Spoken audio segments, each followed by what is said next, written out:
श्री सूत जी कहते हैं, त्रयोदशी तिथि में सायंकाल प्रदोष कहा गया है। प्रदोष काल के समय महादेव जी कैलाश पर्वत के रजत भवन में नृत्य करते हैं और देवता गण उनके गुणों का स्तवन करते हैं। इसलिए धर्म, अर्थ, काम और मोक्ष की इच्छा रखने वाले पुरुषों को प्रदोष काल में नियम पूर्वक भगवान शिव की पूजा, होम, कथा और गुणगान करना चाहिए। दरिद्रता के अंधकार से अंधे और भवसागर में डूबे हुए संसार भय से भीरू मनुष्यों के लिए यह प्रदोष व्रत पार लगाने वाली नौका है।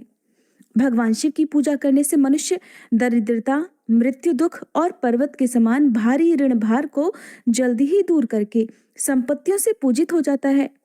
विदर्भ देश में सत्यरथ नाम से प्रसिद्ध एक राजा थे, जो सब धर्मों में तत्पर, धीर, सुशील और सत्य प्रतिज्ञ थे। धर्म पूर्वक पृथ्वी का पालन करते हुए उनका बहुत सा समय सुखपूर्वक बीत गया। फिर शाल्व देश के राजाओं ने विदर्भ नगर पर आक्रमण करके उसे चारों ओर से घेर लिया। अपनी पुरी को शत्रुओं से घिरी हुई देखकर विदर्भ राज विशाल सेना साथ लेकर युद्ध के लिए आए। बलोन्मत्त शाल्व देशी क्षत्रियों के साथ राजा का बड़ा भीषण युद्ध हुआ। शाल्वों की बहुत बड़ी सेना मारी गई, परंतु अंत में विदर्भ राज भी उनके हाथों से मारे गए। मंत्रियों सहित उस महारथी वीर राजा के मारे जाने पर मरने से बचे हुए सैनिक भाग खड़े हुए। उस समय विदर्भ राज सत्यरथ की एक पतिव्रता पत्नी अत्यंत शोकग्रस्त होकर रात के समय राजभवन से निकलकर पश्चिम दिशा की ओर चली गई। उस समय वह गर्भवती थी। प्रातःकाल होने पर धीरे धीरे मार्ग से जाती हुई उस साध्वी रानी ने बहुत दूर का रास्ता तय कर लेने के बाद एक स्वच्छ तालाब देखा और वह उसके किनारे शोभा पाने वाले एक छायादार वृक्ष के नीचे बैठ गई। भाग्यवश उसी निर्जन स्थान में वृक्ष के ही नीचे पतिव्रता रानी ने उत्तम गुणों से युक्त शुभ मुहूर्त में एक पुत्र को जन्म दिया, जिसके बाद अत्यंत प्यास से व्याकुल होकर वह सुंदर अंगों वाली रानी जलाशय में उतरी। इतने में ही एक बड़े भारी मगरमच्छ ने आकर उसे अपना ग्रास बना लिया। वह बालक तो पैदा होते ही अपने माता पिता से हीन हो गया और भूख प्यास से पीड़ित होकर उस सरोवर के किनारे जोर जोर से रोने लगा। वह नवजात शिशु जब इस प्रकार रो रहा था, उसी समय भाग्यवश वहां एक श्रेष्ठ ब्रह्माणी आ पहुंची। वह भी अपने 1 वर्ष के बालक को गोद में लिए हुए आई थी। ब्रह्माणी निर्धन और विधवा थी, घर घर भीख मांगकर अपना जीवन बिताती थी। उसका नाम उमा था। उस सती साध्वी ब्रह्माणी ने उस राजकुमार को देखा। उसे अनाथ की तरह रोता हुआ देखकर उसने मन ही मन विचार किया, अहो, ये तो बड़े आश्चर्य की बात दिखाई देती है कि ये नवजात शिशु, जिसकी नाल भी अभी तक नहीं कटी है, पड़ा हुआ है। इसकी माता कहाँ चली गई? न इसका पिता है, न कोई बंधु बांधव आसपास है। ये दीन अनाथ बालक बिना बिस्तर के भूमि पर सो रहा है। ये चंडाल का पुत्र है या शूद्र का? वैश्य का बालक है या फिर ब्राह्मण का या फिर क्षत्रिय का शिशु है? इसका निश्चय कैसे किया जाए? मैं इस शिशु को उठाकर अपने सगे पुत्र की तरह इसको अवश्य ही पाल सकती हूँ, परंतु ये किस कुल का है, ये न जानने के कारण इसे छूने का साहस तो मुझे नहीं होता। वह पतिव्रता ब्रह्माणी जब इस प्रकार कह रही थी कि उसी समय कोई सन्यासी महात्मा वहां आ गए। वे ऐसे दिख रहे थे मानो साक्षात शंकर जी ही हों। उन श्रेष्ठ भिक्षु ने उस स्त्री से कहा, हे ब्रह्माणी, दुख ना करो, हृदय के संशय को दूर करके इस बालक की रक्षा करो। इससे तुम्हें शीघ्र ही परम कल्याण की प्राप्ति होगी। ऐसा कहकर वे दयालु भिक्षु तुरंत वहां से चले गए। उनके जाने के बाद ब्रह्माणी ने विश्वास पूर्वक उस बालक को लेकर अपने घर की ओर प्रस्थान किया। उस राजकुमार का ब्रह्माणी ने अब अपने बेटे के समान ही पालन पोषण प्रारंभ कर दिया। एक चक्रा नामक नगर में उस ब्रह्माणी का घर था। वह भिक्षा के अन्न से ही अपने पुत्र और राजकुमार को भी पालने लगी। ब्राह्मणों ने ब्रह्माणी के तथा राजा के पुत्र का भी संस्कार कर दिया। अब वे दोनों सर्वत्र सम्मानित होकर दिन दिन बढ़ने लगे। समय आने पर उनका उपनयन संस्कार हुआ। अब वे दोनों बालक एक साथ रहकर नियमों का पालन करने लगे। दोनों माता के साथ प्रतिदिन भिक्षा के लिए जाते थे। एक दिन वह ब्रह्माणी उन दोनों बालकों के साथ भीख मांगती हुई दैवयोग से देव मंदिर में गई। वहां बड़े बूढ़े ऋषि मुनि रहा करते थे। उन दोनों बालकों को देखकर परम बुद्धिमान शांडिल्य नामक मुनि कहने लगे, अहो, दैव का बल बड़ा विचित्र है। कर्मों का उल्लंघन करना किसी भी जीव के लिए अत्यंत कठिन है। देखो ना, ये बालक दूसरी माता की शरण लेकर भिक्षा से अपना जीवन निर्वाह करता है। इस ब्रह्माणी को ही श्रेष्ठ माता के रूप में पाकर ब्राह्मण बालक के साथ ही ब्राह्मण भाव को प्राप्त हो गया है। शांडिल्य मुनि का ये वचन सुनकर ब्रह्माणी को बड़ा आश्चर्य हुआ। उसने भरी सभा में मुनि को प्रणाम करके कहा, हे ब्राह्मण, एक सन्यासी के कहने पर ही मैं इस बालक को अपने घर ले आई हूँ। हालांकि अभी तक इसके कुल का पता नहीं लगा, फिर भी मैं अपने पुत्र की तरह ही इसका पालन पोषण करती हूँ। आप ज्ञान के नेत्रों से देखते हैं, हे मुनिवर, इसलिए मैं आपसे ये जानना चाहती हूँ कि ये बालक किस कुल में उत्पन्न हुआ है और इसके माता पिता कौन है। तब मुनि बोले, हे ब्रह्माणी, ये तो विदर्भ देश के राजा का पुत्र है। ऐसा कहकर मुनि ने उस बालक के पिता के युद्ध में मारे जाने का और उसकी माता के ग्रह द्वारा अर्थात मगरमच्छ द्वारा ग्रस्त होने का सब समाचार पूर्ण रूप से बतला दिया। यह सुनकर ब्रह्माणी को और भी आश्चर्य हुआ, इसलिए उसने फिर प्रश्न किया, महामुने, वे राजा संपूर्ण भोगों को छोड़कर युद्ध में ही क्यों मरे और इस बालक को दरिद्रता कैसे प्राप्त हुई? अब दरिद्रता को पूरी तरह नष्ट करके ये पुनः राज्य कैसे प्राप्त कर पाएगा?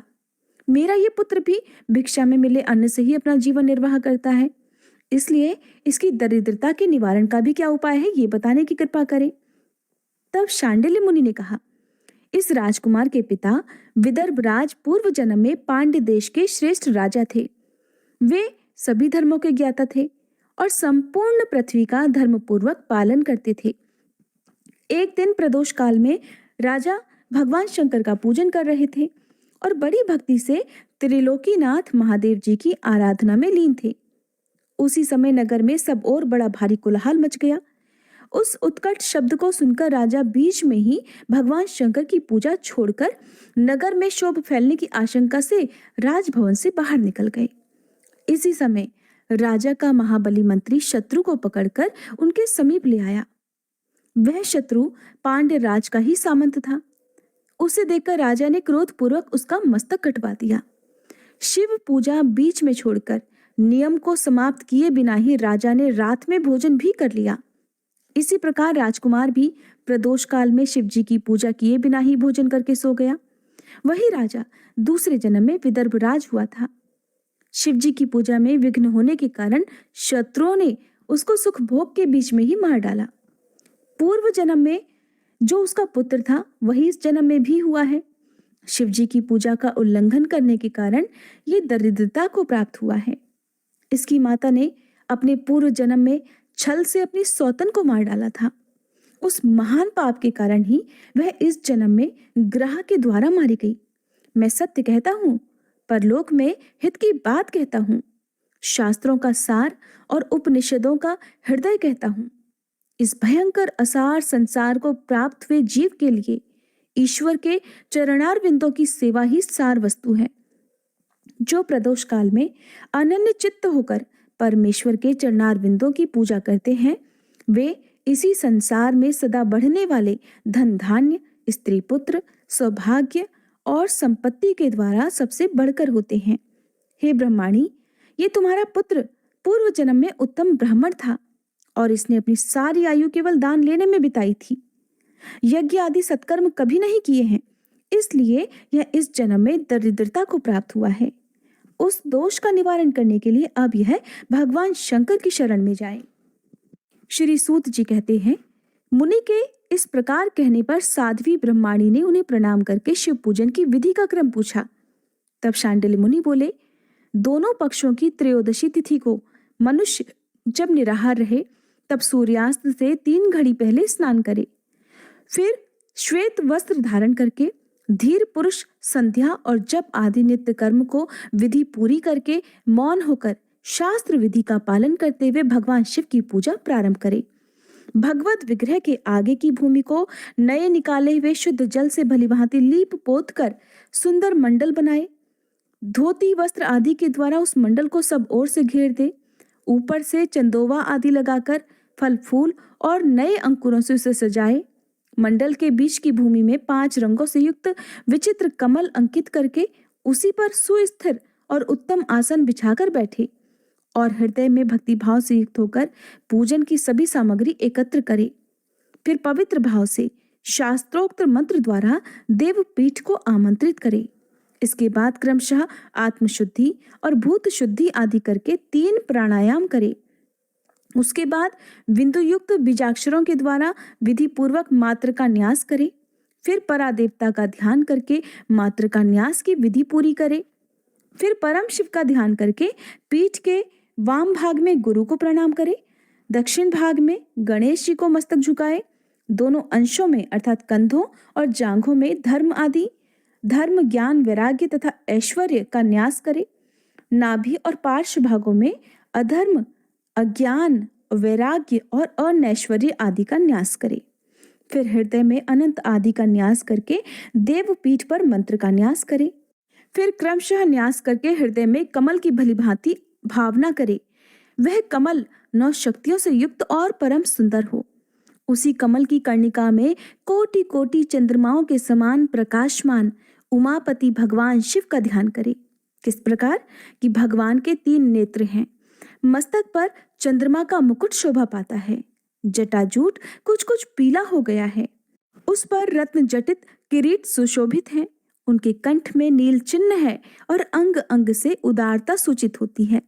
सर्पों के हार से उनकी बड़ी शोभा हो रही है। उनके एक हाथ में वरद और दूसरे में अभय की मुद्रा है। वे फरसा धारण करते हैं। उन्होंने नागों का कंकड़, केयूर, अंगद तथा मुद्रिका धारण कर रखी है। वे व्याघ्र चर्म पहने हुए रत्नमय सिंहासन पर विराजमान हैं। उनके बाएं भाग में गिरिराज नंदनी उमा देवी का चिंतन करें।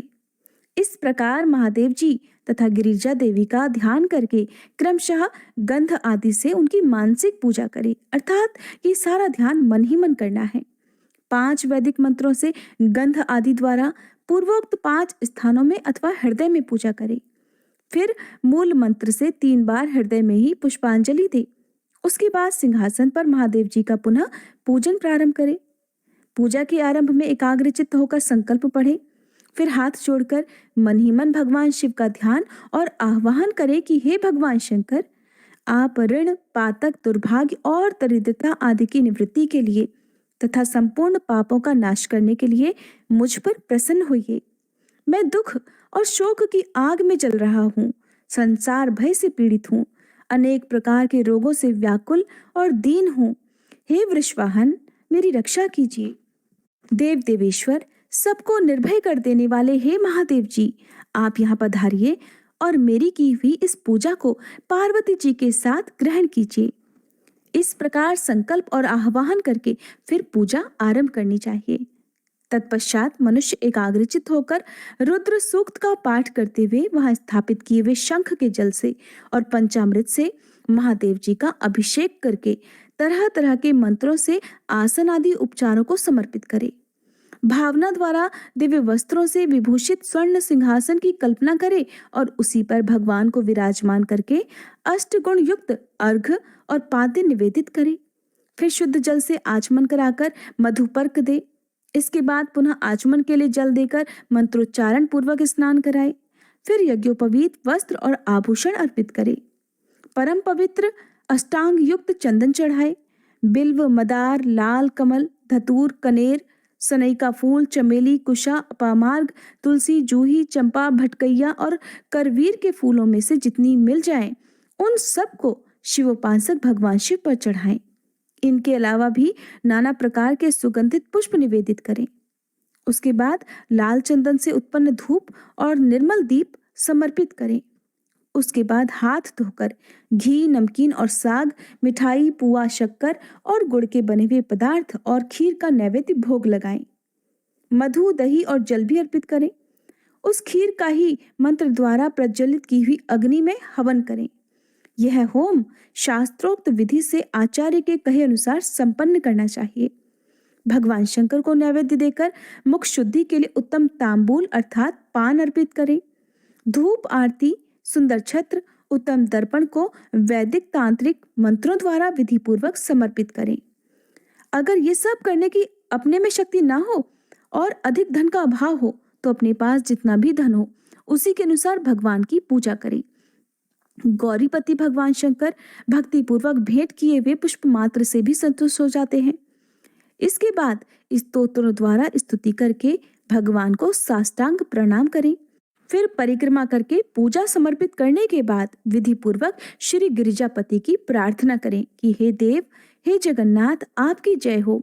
सनातन शंकर, आपकी जय हो। संपूर्ण देवताओं के अधीश्वर, आपकी जय हो। सर्वदेव पूजित, आपकी जय हो।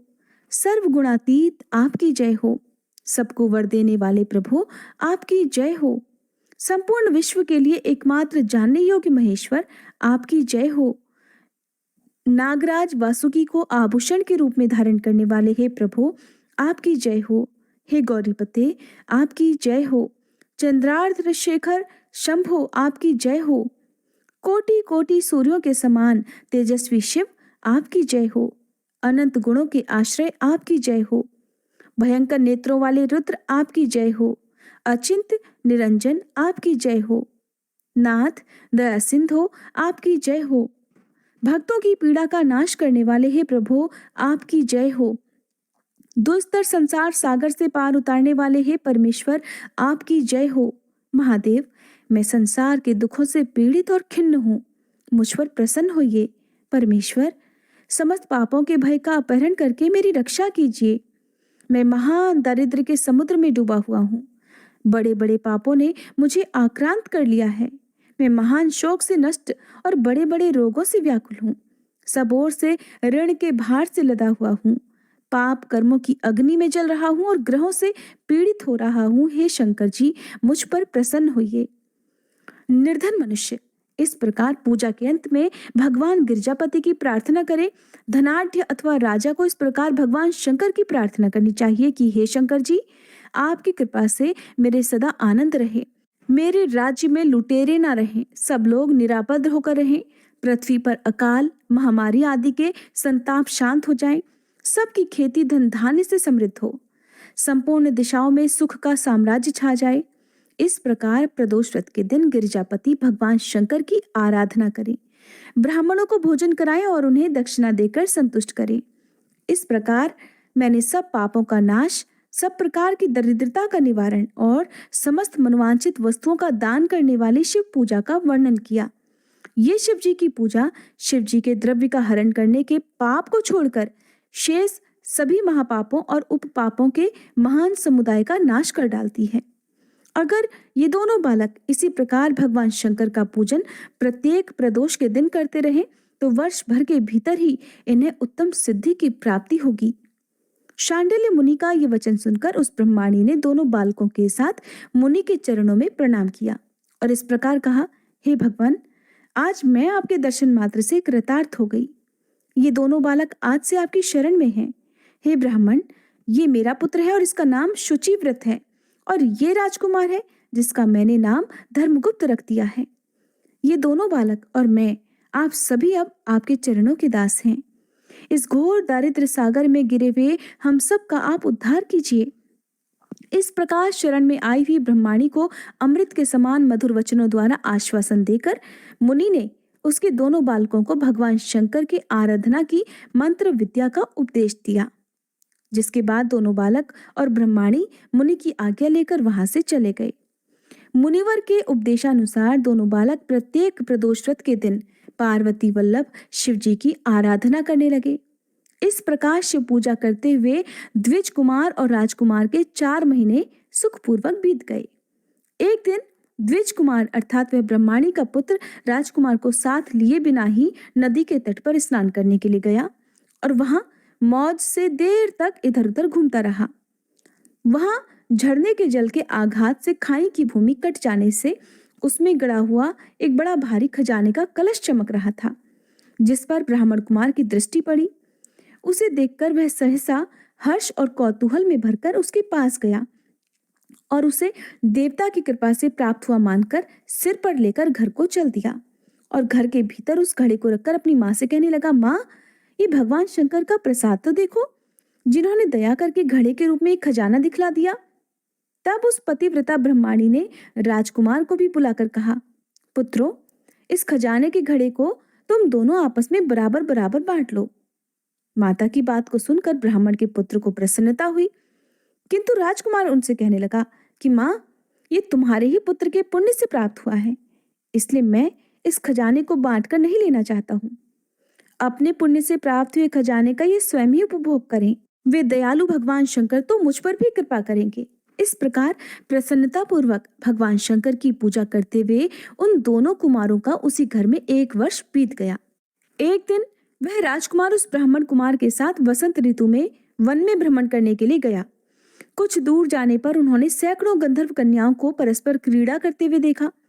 उन्हें देखकर ब्राह्मण कुमार ने दूर से ही राजकुमार से कहा, यहाँ से आगे जाना उचित नहीं है, क्योंकि उधर स्त्रियां विहार कर रही हैं। स्वच्छ अंतःकरण वाले विद्वान पुरुष स्त्रियों का सामीप्य त्याग देते हैं, और ये रमणियां छल करने वाली तथा वाणी द्वारा अनुनय विनय करने में कुशल हैं। ये पुरुषों को अपनी दृष्टि मात्र से ही मोहित कर लेती हैं।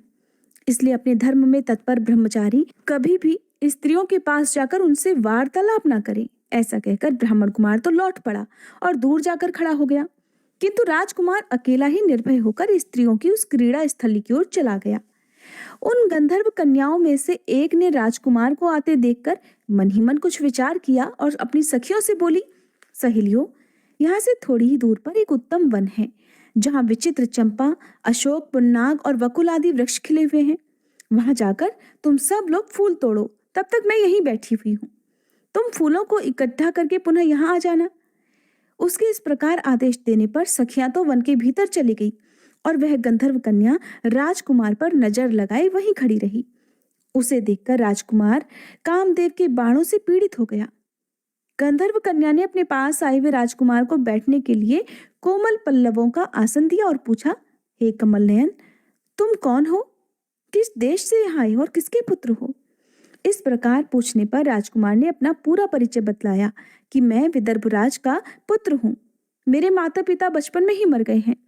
शत्रुओं ने मेरे राज्य पर अधिकार जमा लिया है और मैं दूसरों के राज्य में गुजारा कर रहा हूँ। ये सारी बातें बताकर राजकुमार ने उस गंधर्व कन्या से पूछा, सुंदरी, तुम कौन हो? यह तुम्हारा क्या कार्य है और तुम किसकी पुत्री हो? उनके इस प्रकार पूछने पर कन्या कहने लगी, महाराज कुमार, एक द्रविक नामक गंधर्व हैं, जो समस्त गंधर्व कुल के अगुआ माने जाते हैं। मैं उन्हीं की पुत्री हूँ और मेरा नाम अंशुमति है। सब सखियों को छोड़कर मैं यहाँ अकेली हूँ। मैं तुम्हारी इच्छा जानती हूँ। तुम्हारा मन मुझ में आसक्त हो गया है। इसी प्रकार देव ने मेरे मन में भी तुम्हारे लिए उत्कंठा भर दी है। अब हम दोनों का स्नेह कभी भंग नहीं होना चाहिए। ऐसा कहकर गंधर्व कुमारी ने शीघ्र ही अपने गले से मोती का हार निकालकर प्रेम पूर्वक राजकुमार को भेंट कर दिया। उस अद्भुत हार को देखकर राजकुमार ने पूछा, मैं एक बात कहता हूँ, मैं राज्यहीन और निर्धन हूँ। तुम मेरी प्रिया कैसे होना चाहती हो? मूर्ख स्त्री की तरह अपने पिता की आज्ञा का उल्लंघन करके अपनी इच्छा के अनुसार आचरण क्यों कर रही हो? ये सुनकर गंधर्व कन्या ने कहा, प्रियतम, आपका कहना ठीक है। मैं पिता की आज्ञा के विरुद्ध नहीं करूंगी। आप इस समय घर को पधारिए और परसों प्रातःकाल पुनः यही दर्शन दीजिए। आपसे कुछ हमारा कार्य है। ऐसा कहकर वह गंधर्व कन्या अपनी सखियों के आ जाने से उनके साथ चली गई और राजकुमार भी हर्षपूर्वक ब्राह्मण कुमार के पास लौट आया। उसने ब्राह्मण कुमार से सारी बात बताई और उसके साथ घर को प्रस्थान किया। घर पहुंचकर पतिव्रता ब्रह्माणी को भी ये शुभ समाचार सुनाकर राजकुमार ने प्रसन्न किया और पूर्व निश्चित समय आने पर वह पुनः द्विजपुत्र के साथ उसी वन में गया। नियत स्थान पर पहुंचकर राजकुमार ने देखा कि गंधर्वराज और उसकी कन्या दोनों वहां उपस्थित हैं। गंधर्वराज ने वहां आए हुए दोनों कुमारों का अभिनंदन किया और सुंदर आसन पर बिठाकर राजकुमार से कहा, हे विदर्भ राजकुमार, मैं कल कैलाश पर्वत पर गया था। वहां मैंने पार्वती जी के साथ महादेव जी के दर्शन किए। देवेश्वर भगवान शिव करुणा रूपी अमृत के सागर हैं। उन्होंने मुझे बुलाकर सब देवताओं के समीप इस प्रकार कहा कि पृथ्वी तल पर धर्मगुप्त नाम से प्रसिद्ध एक राजकुमार है, जो इस समय अकिंचन है। उसका राज्य छिन गया है। शत्रुओं ने उसके देश को अपने अधिकार में कर लिया है। अब वह बालक अपने गुरु की आज्ञा से सदा मेरी आराधना में लीन रहता है। उसी के प्रभाव से आज उसके समस्त पितर मेरे स्वरूप को प्राप्त हो गए हैं। गंधर्व श्रेष्ठ, तुम भी उस राजकुमार की सहायता करो। अब वह शत्रुओं को मारकर अपने राज्य सिंहासन पर आसीन हो जाएगा। महादेव जी के इस प्रकार आज्ञा देने पर ही मैं अपने घर को आया। यहाँ मेरी इस कन्या ने भी तुम्हारे लिए बहुत प्रार्थना की। ये सब परम दयालु भगवान शंकर जी की प्रेरणा से ही हो रहा है। ऐसा समझकर मैं इस कन्या को साथ लेकर आया हूँ। अतः अपनी पुत्री अंशुमति को मैं तुम्हें पत्नी रूप में देता हूँ और भगवान शिव जी की आज्ञा से शत्रुओं को मारकर तुम्हें तुम्हारे राज्य पर भी बिठाऊंगा। अपने उस नगर में तुम अपनी इस धर्म पत्नी के साथ 10,000 वर्षों तक मनोवांछित सुख भोग कर अंत में भगवान शिव के लोक में जाओगे और वहां भी मेरी ये कन्या तुम्हारी ही सेवा में प्रस्तुत रहेगी। इस प्रकार कहकर गंधर्वराज ने उसी वन में राजकुमार के साथ अपनी पुत्री का विवाह कर दिया और उपहार में परम उज्जवल रत्नभार भेंट किए। चंद्रमा के समान चमकीली चूड़ामणि तथा दमकते हुए मोतियों के मनोहर हार दिए। दिव्य आभूषण, वस्त्र, स्वर्ण के बने हुए बहुत से सामान, 10,000 हाथी, 1,00,000 नीले घोड़े और हजारों सोने के बड़े बड़े रथ प्रदान किए। अंत में एक दिव्य रथ, इंद्र के धनुष के समान विशाल धनुष, सहस्त्रों अस्त्र शस्त्र, अक्षय बाणों से भरे हुए 2 तरकस, अभेद्य स्वर्णमय कवच तथा शत्रुओं का संहार करने वाली शक्ति समर्पित की। अपनी पुत्री की सेवा के लिए गंधर्वराज ने प्रसन्नचित्त होकर 5,000 दासियां दी। इतना ही नहीं, राजकुमार की सहायता के लिए उन्होंने अत्यंत उग्र गंधर्वों की चतुरंगिणी सेना भी भेंट की। इस प्रकार परम उत्तम संपत्ति को पाकर राजकुमार अपनी मनोवांछित पत्नी के साथ बहुत प्रसन्न हुए। पुत्री का विवाह कराकर गंधर्वराज स्वर्गलोक में चले गए। धर्मगुप्त विवाह के अनंतर गंधर्वों की सेना के साथ अपने नगर को गए और वहां उन्होंने शत्रुओं का संहार करके राजधानी में प्रवेश किया। तत्पश्चात श्रेष्ठ ब्राह्मणों और मंत्रियों ने मिलकर राजकुमार का अभिषेक किया और वे रत्नमय सिंहासन पर आरूढ़ होकर अकंटक राज्य का उपभोग करने लगे। जिस ब्राह्मण पत्नी ने उनका अपने पुत्र की तरह पालन किया था वही उनकी माता हुई। वह ब्राह्मण कुमार ही भाई हुआ और गंधर्वराज पुत्री अंशुमति महारानी के पद पर प्रतिष्ठित हुई। भगवान शंकर की आराधना करके धर्मगुप्त विदर्भ देश के राजा हो गए। इसी प्रकार दूसरे लोग भी प्रदोष व्रत के दिन गिरजापति की आराधना करके मनोवांछित कामनाओं को प्राप्त कर लेते हैं और अंत में मृत्यु को प्राप्त होने पर परम गति को प्राप्त होते हैं। श्री सूत जी कहते हैं, जो प्रदोष व्रत के दिन परम अद्भुत पुण्यमय महात्म्य को उस व्रत के दिन शिव पूजन के पश्चात एकाग्रचित्त होकर सुनता अथवा पढ़ता है, उसे 100 जन्मों तक कभी भी दरिद्रता नहीं होती और अंत में वह ज्ञान के ऐश्वर्य से युक्त होकर भगवान शंकर के परम धाम को प्राप्त होता है। जय भोलेनाथ। आज का अध्याय समाप्त हुआ। अगर आपको ये वीडियो पसंद आई हो तो वीडियो को लाइक करके हमारे चैनल को अब तक भी जिन लोगों ने सब्सक्राइब नहीं किया है जरूर कर लीजिएगा।